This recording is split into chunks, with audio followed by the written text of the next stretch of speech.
আসসালামু আলাইকুম। অ্যালার্জি, চুলকানি, ফুসকুড়ি এখন অনেকেরই নিত্যদিনের সমস্যা। এই সমস্যা থেকে মুক্তি পেতে কার্যকর একটি জাদুকরী পদ্ধতি আছে।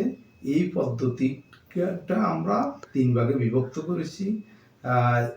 এই ৩টা পদ্ধতি যদি অন্তত ৩০ দিন ধারাবাহিক আমরা প্রতিপালন করি, তাহলে এই অস্বস্তিকর কষ্ট থেকে রক্ষা পাবো আমরা সকলেই। ১ নাম্বার হচ্ছে নিম ও বড়ি পাতার নির্যাস দিয়ে গোসল। এটা হচ্ছে কিছু নিম পাতা, কিছু বড়ই পাতা সিদ্ধ করি, ওই সিদ্ধ পানি দিয়ে গোসলের সময় ওই সিদ্ধ পানি ব্যবহার করলে এটা থেকে আমরা অনেকাংশে রক্ষা পাবো। আরেকটা উপায় হচ্ছে খাদ্য নির্বাচনে।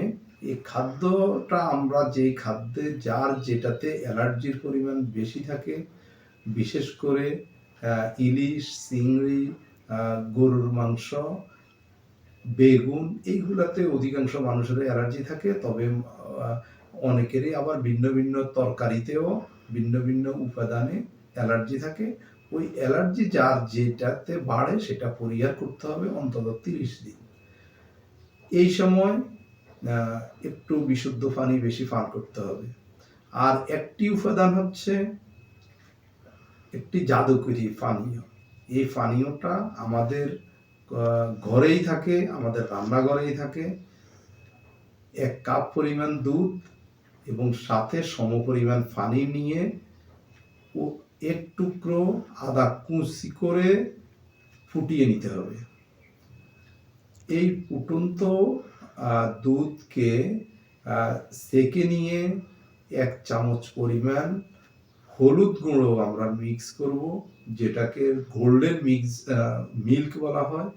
এই হলুদ গুঁড়ো মিক্স করে আমরা পান করব প্রতিদিন রাতে ১ বার।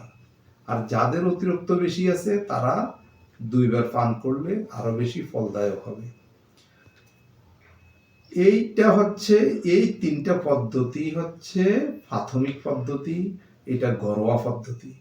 এই পদ্ধতিতে অধিকাংশ অ্যালার্জি, অধিকাংশ ফুসকুড়ি থেকে মুক্তি পাওয়ার একটা সম্ভাবনা থাকে। এর বাইরেও আমাদের ডাক্তার সাদাত ওয়েলনেস কেয়ার থেকে আমরা একটি অয়েন্টমেন্ট আমরা ফর্মুলেশন করেছি, যেটা ক্রিম বা জেলি আকারে পাওয়া যায়। এটা যদি আমরা এক্সটার্নাল ব্যবহার করি তাহলে একটু দ্রুত আরোগ্য পাওয়ার সম্ভাবনা থাকে।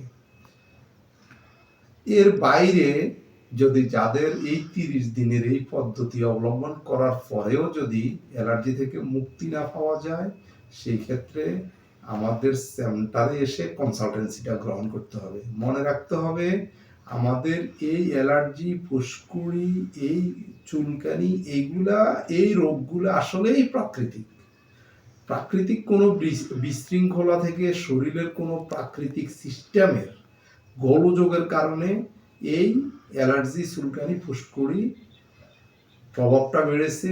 সেই জন্য এটার নিরাময়টাই হবে প্রাকৃতিক উপায়ে। সেই জন্য আমরা কিছু কনসালটেন্সি, কিছু ব্যবস্থাপনা আমরা রেখেছি। এটার জন্য আমাদের কিছু আমরা ডাইজেস্টিভ সিস্টেমটা ক্লিয়ার করার চেষ্টা করি, আমরা ডিটক্সিফিকেশনের মাধ্যমে চেষ্টা করি।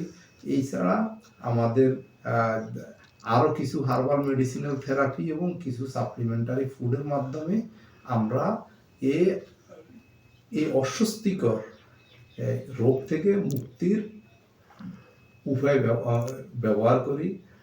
সেই জন্য অনুরোধ থাকবে আমাদের ডাক্তার সাদাত ওয়েলনেস কেয়ারের চ্যানেলে চোখ রাখুন এবং যে কোনো রোগের জন্য, যে কোনো সমস্যার জন্য আমাদের কনসালটেন্সি এবং পরামর্শ গ্রহণ করুন। সবাইকে ধন্যবাদ। আল্লাহ হাফেজ।